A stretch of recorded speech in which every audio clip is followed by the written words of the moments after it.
Hey folks, this is Chappie with EasyLoungin, and I'm going to tackle the question that gets asked all the time, which is what size boot fits into what size Burton binding?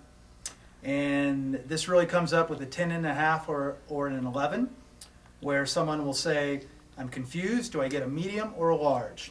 If you look at Burton's own box, as opposed to prior years, this year they have actually put down under the medium and the large two categories. Medium says 8 to 11, and large says 10 plus. So there's obviously at least a size, two sizes, three even, you could say a 10, 10.5, and 11 overlap.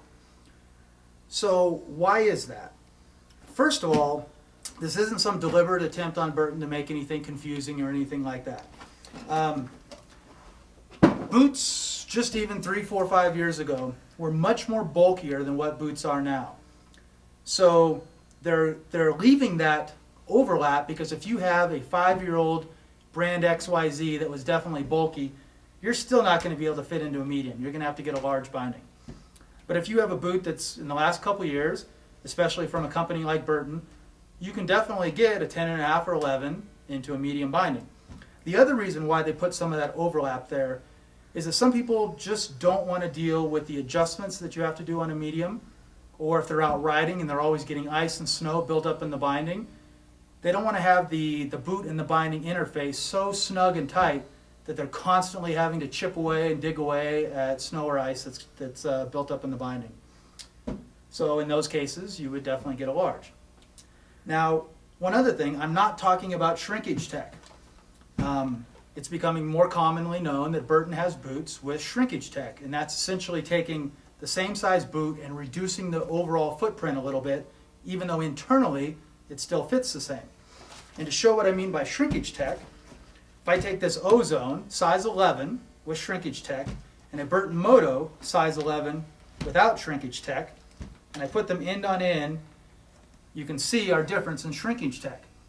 And it's about a half a size, is what Burton kind of advertises the amount of shrinkage tech. You can clearly see the difference here. Size 11, shrinkage tech, non-shrinkage tech. But I'm not talking about shrinkage tech. I'm talking about a size 11 boot, medium large. So let's do this first. Let's take a large binding, just out of the box, no adjustments, nothing. Let's take our size 11 Moto boot. Let's put this sucker in here.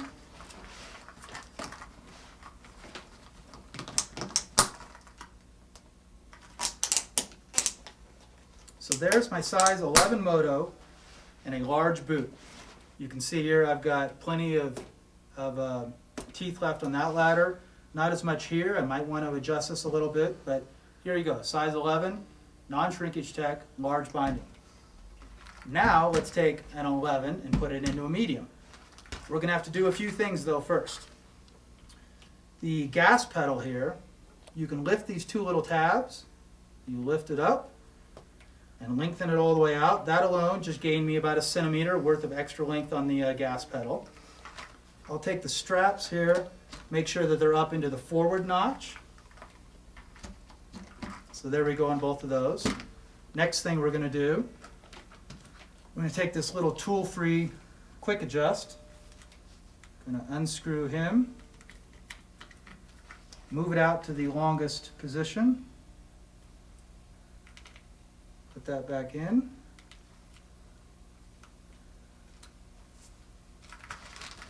And without any other adjustments to anything, not that there's much more to do as far as the length and fitting, I'll put this guy in here.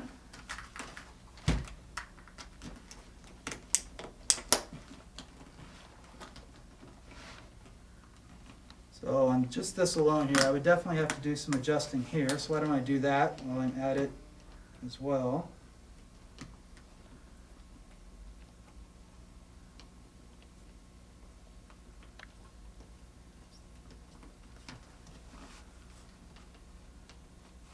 There we go.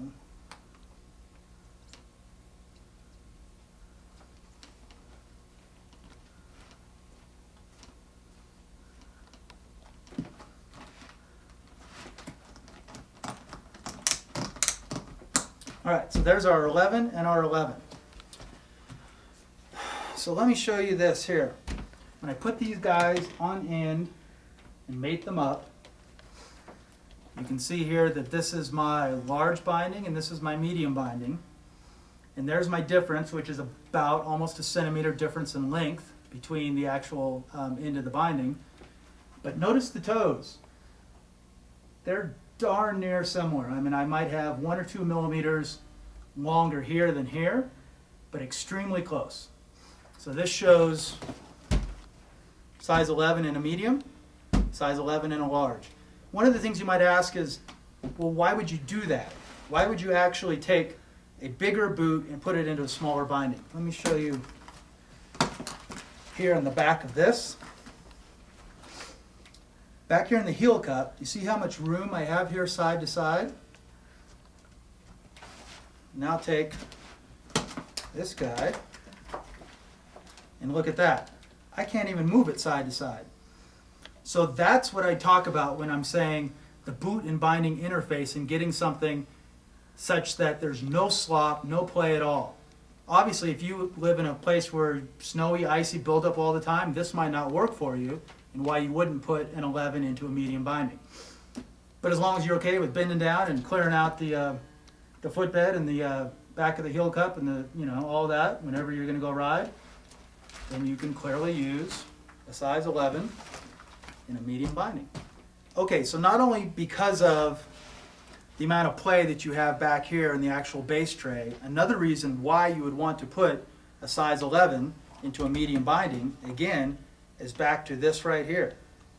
Here's my large, here's my medium, and with that being about a centimeter difference, and with a lot of the kind of general rule of thumbs being 255 in the waist width as to what constitute kind of a mid-wide board, if you wanted to say, hey, I have a size 11 boot, but I don't want to be stuck on a 250 something board. Like, I actually might want to ride a 247 or a 248.